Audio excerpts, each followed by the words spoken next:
Do you find yourself wondering, why am I so angry? It might be a sign that you need to find some healthy ways to manage this difficult emotion. Anger is a normal emotion that everyone experiences from time to time. There are many situations that can trigger feelings of anger, which may range in intensity from mild annoyance to profound rage. It is when anger becomes extreme, uncontrollable, or chronic that it can pose a serious problem. It can lead to stress that harms your health, or even affect your relationships with other people. Because of this, it is important to understand what you can do when you are feeling angry to get your feelings under control.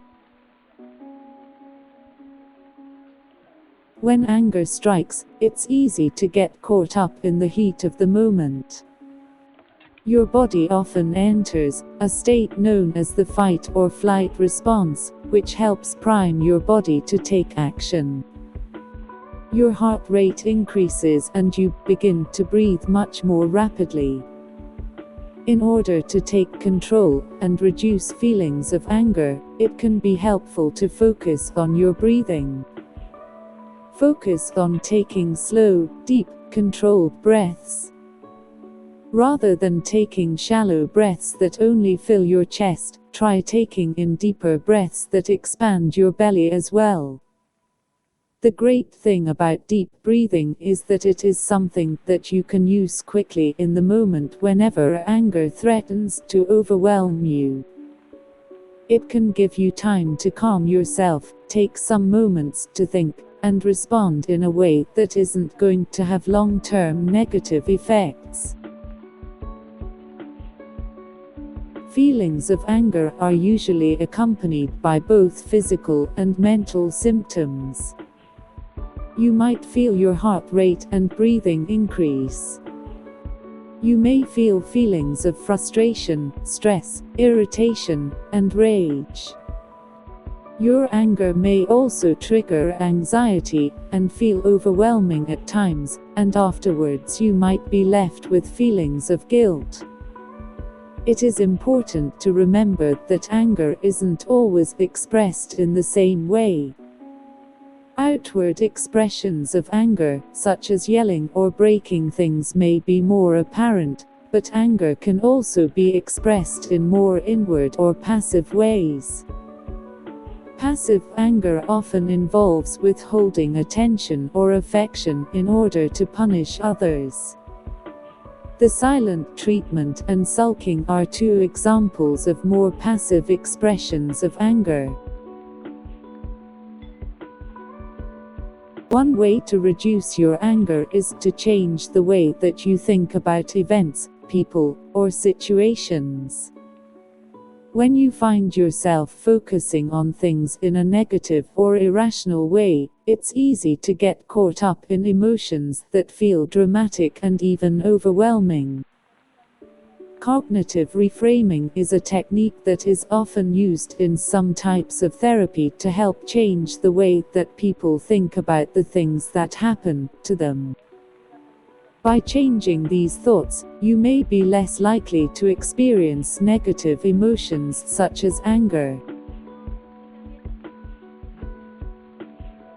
In addition to deep breathing, learning relaxation strategies such as mindfulness, meditation, visualization, and progressive muscle relaxation can help you keep your cool when you find yourself getting angry.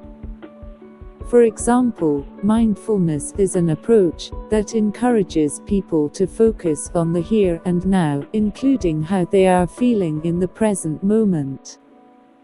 Learning how to be mindful of how you are feeling can foster a greater sense of self-awareness, and often allows you to look at anger-provoking situations in a more detached way. In addition to finding new ways to think and respond, it is also important to understand what might be triggering your anger in the first place. Anger can be caused by a number of different things.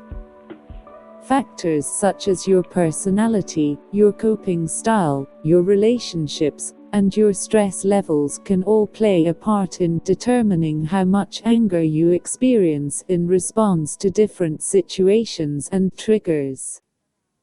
Some things that can trigger anger include conflicts in relationships, family problems, financial problems, memories of negative events, problems at work, situations such as traffic, accidents, cancelled plans, or being late.